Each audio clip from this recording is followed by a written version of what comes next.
Hey guys, welcome back to my channel. I am Roxy Bennett for those of you who are new. In this video, I am going to be doing a half up, half down quick weave ponytail on my client. And this client is one of my friends. Her name is Shanee. So in case you guys don't know, or you guys might recognize already, I don't do sew-ins for half up, half downs. I simply don't because I take entirely too long and we'd be sitting here for 4 hours and it's just not worth it. So I tell my clients that I do quick weaves only for half up, half downs so that they don't bring like their really good bundles because they're just going to get glued up and chopped up and we don't want that. So if my clients come, they do bring hair that they're willing to get glue on and to have the tracks cut. So for my quick weave method, I start with the back and I'm just doing an anchor braid. And the anchor braid just goes around the back portion of her head, which is where I'm going to be putting the hair, like where the hair is going to fall. And I'm just going in a circle. So this is just going to secure the cap and the wrap strips onto her hair so that it doesn't slide off and just so everything is nice and secure. So after the anchor braid, I do braid down her hair in the middle. And the good thing about this part is I can do them really big because it doesn't matter. It's going to get covered. And so this part usually takes me about a half an hour. I'm trying to get it done fast. I'm working on trying to finish this part faster so that this process doesn't take as long. And to do this entire style, it takes me about 2.5 hours, to be honest, really depending on the thickness of my client's hair and stuff like that. So I'm just braiding everything down. And then once everything is braided down, that's when you'll see me go in with the stocking cap and the wrap strips underneath. I know there are many different methods to achieving a quick weave or a nice secured foundation, but this is just the method that I prefer. I used to use the method where you use the I believe they call it Morning Glory or the Grow Protect solution, but I do find that the Grow Protect solution is not very sensitive to your skin or to your scalp, so it can be kind of harsh, and I don't want to subject any of my clients to getting any skin irritations or any hair breakage. So it's possible to get hair breakage from using the Grow Protect solution, and we don't want that. So I just prevent that by just not using it, and I find that this method works for me. And my clients love it too. It's easy for them to remove. All they have to do is pull the tracks out, and then they just need to cut the thread because I'm going to sew around the perimeter, as you're going to see later on. So once everything is basically braided down, I just have my clients hold on to the wrap strips from ear to ear. And I'm just using the wrap strips as a barrier so that the glue doesn't touch their hair at all. So we don't want any glue, any Grow Protect solution, anything gooey touching, especially the braids and the fuller parts of her hair. So she's just holding that in place for me. And this is so that I can go and get a wig cap. So I put the wig cap over her head. And once that's over her head, she can basically move her hand. So now I'm just sewing around on the anchor braid. So that's why I put the anchor braid in. So I have something to catch the needle and thread into. And I'm just going to go all the way around until it's all sealed in one big circle. Sorry. But as you guys can see, it's pretty self-explanatory. I don't really have to explain too much. I'm just going in one big loop in order to secure the base. So now I'm just cutting off all the excess material, cutting off the extra wig cap and the extra paper because we don't need all of that. We just need the part that I'm going to put glue on to be nice and secure.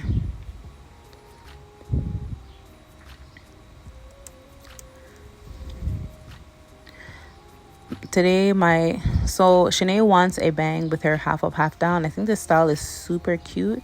So we're just leaving like a little section here to give her like a nice bang. And I forgot to mention, her hair is relaxed, guys, so I didn't need to do like too much blow drying and straightening. Just a light straightening, nothing too crazy. I have the flat iron on a medium heat. Sorry guys, I'm actually outside voice recording, so you might hear like outside stuff like birds and trucks, but honestly this is the best time for me to edit and do voiceovers. This is the best place, I should say, to edit and do voiceovers, because if I'm inside, I'm going to be doing other things. So anyway, so I'm just placing her hair into a ponytail, and to mold her hair I'm using the Eben hairspray in the active hold or the supreme hold. Anyway, it's the black can. It is the strongest hold. I've been using that one a lot lately. I really prefer using it. It gives it like a nice hold and it dries really fast. So I'm using that to quickly mold her hair up. And yeah. So as you guys know, if you've watched my other videos, my method is to spray, comb the product through so it's distributed evenly from bottom to top, and then I'll go in with the edge brush to just mold everything in and get a nice like a nice brush. You know, sometimes the comb has like wider teeth, so you can see the separation, but when you press it in with the brush and keep brushing, you get like a nice seamless mold. So brush and then blow dry.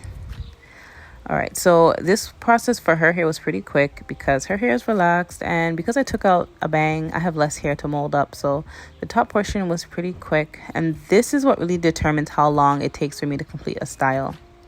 As you guys saw, I used the Got To Be Free spray at the base of her ponytail. I like to use the free spray because in my opinion it's more flexible, it's less sticky, so I can comb through with the Got To Be Free spray a lot better before it dries. Let me know if you guys understand what I mean, or if you guys know like the difference between the Eben and the free spray, and like how sticky it is when you're combing it through your client's hair. All right, so now I'm just gluing the tracks in on the back. So I'm not sure which hair she used, but I'm pretty sure it wasn't too expensive. It's just pack hair from the hair store. Although the hair store hair is quite expensive, I'm not gonna lie. It's still not something that she like wants to like take out and reuse again. So she was comfortable with doing a quick weave method using this hair. I know it's not purple pack for sure, because purple pack honestly is really stringy. Sometimes it can be kind of like rough. It's not smooth. It's kind of dry. It gives like a frayed kind of look. So this is not purple pack.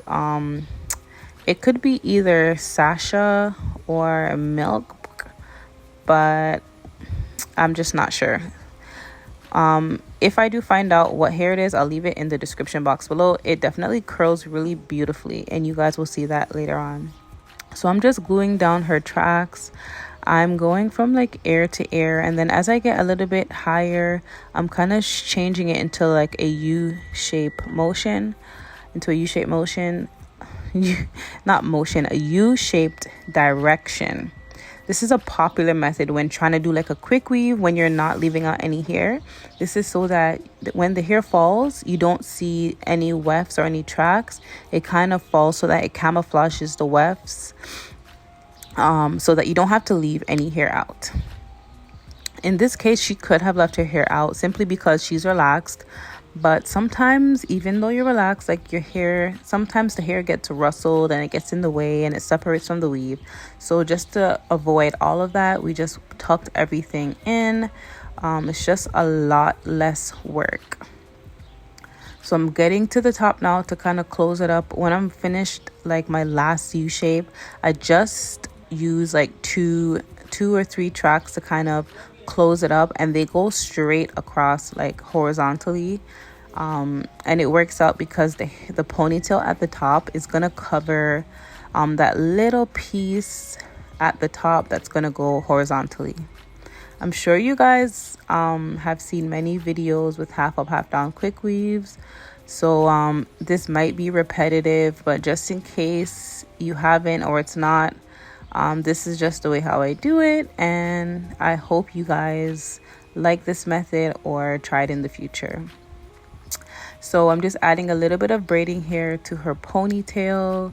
This is just to give it some body so that I have a bigger foundation for when I'm gluing in her ponytail. So I'm not doing an extended ponytail simply because she wants a little bit more height at the top. So I just wrapped it into like a little bun, and I'm just covering it using wrap strips. This is just to protect her hair from the glue. And when the client wants their ponytail just to have more height or the base to be a little bit thicker, I'll do this method. But if they want more of a relaxed ponytail, then I'll do the extended method so that the ponytail can fall straight back and you don't see so much of the ponytail looking straight on from the top. So I'm just adding some glue to it because, like I said, this is a quick weave, guys. We're just gluing it. Yeah, so this is my method. Just watch and learn. I don't use a lot of hair for the ponytail simply because I don't want it to be too heavy. And yeah, you kind of want to be realistic in terms of like pulling the hair half up, half down. If it was your real hair, there wouldn't be a lot of hair at the top in comparison to the hair at the back. So we're not going to do that with the weave.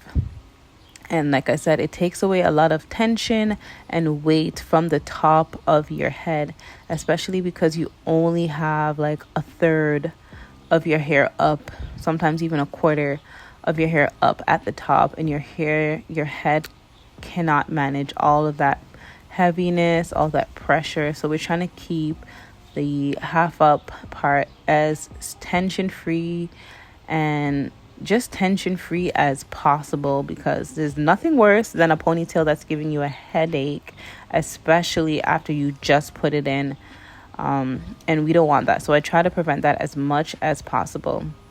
So now I'm just wrapping the base. I'm wrapping the base using some spritz and some glue as well. So I used to use a little bit of wax, but I just find that the spritz and the glue works best in order to secure the band.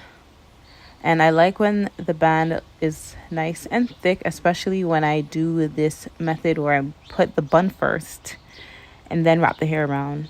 It's like a nice, it gives it like a nice anchor. It gives it a nice height, a nice look. I don't know, I'm very particular about my wraparounds and how high they are or how low they are, depending on like how I already started the foundation. Yes, guys, if you guys are finding this video helpful, don't forget to comment below, give me a thumbs up, share with a friend. Yeah, give me a thumbs up, like, and also subscribe, because I'll be sharing more of my client videos, just for inspiration, for learning. I'm not hiding anything here. If there's anything that you think that you didn't like catch, or if I didn't leave it in the description box, just leave me a comment below and I'll answer it for you. I'll clarify it for you. So we decided to curl her hair. I'm using my T3 curling iron. I can definitely link it below. It's a really good curling iron. If you're like a beginner or you're not really good with a curling iron, this is a tool that will actually help with that process. For some reason, like, it's very smooth when it comes to like curling the hair. The plates are really smooth, like you don't really snag or anything like that, if you know what I mean. It's like easy on the hands. So I don't know, I would definitely give it a try. Practice does make progress in terms of curling. I still think I'm still trying to perfect my curling, so I'm not the best at curling. Something I'm really trying to get better at. I am learning. I have a friend, her name is Stush Creations. She's someone that does laces and lace wigs and tape-ins. She's been teaching me how to curl. She's been kind of giving me some notes and stuff. I'm starting to catch on, but looking back at this video now, I'm definitely not doing it in the correct direction that she showed me. But guys, like I said, practice makes progress. So I'm gonna link the curling iron below anyway. This is a curling iron that she recommended to me. And it gets hot. It gets really hot. There's different gauges as well. You can set it from low to high. It's really easy on the hands, and I think it's beginner friendly. Yes, guys. So I've curled her hair. It looks like this. I think it looks really cute. I need to figure out which hair this was because the hair is really voluminous. It's giving luxurious, but I know they're definitely not bundles. It's definitely pack hair. So we're gonna figure out what hair this is, and we're gonna leave it below. I'm actually gonna message her right now in order to figure out what it is so that I can let you guys know what hair we're using. So like I said, there's no gatekeeping over here. We're sharing everything, guys. So I added a little layer to the bang, and I'm just recurling it. I did curl it first already online.